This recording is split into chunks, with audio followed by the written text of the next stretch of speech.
The End. Това беше от Кристиано Роналдо за европейският футбол.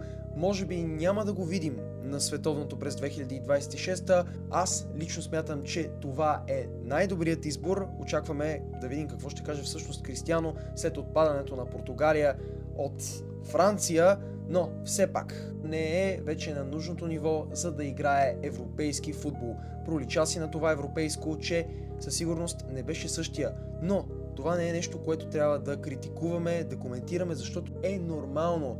Този човек е на възраст. Колкото и да се старае, колкото и да иска да продължава да радва своите фенове, Кристиано е почти на 40 години и залязва.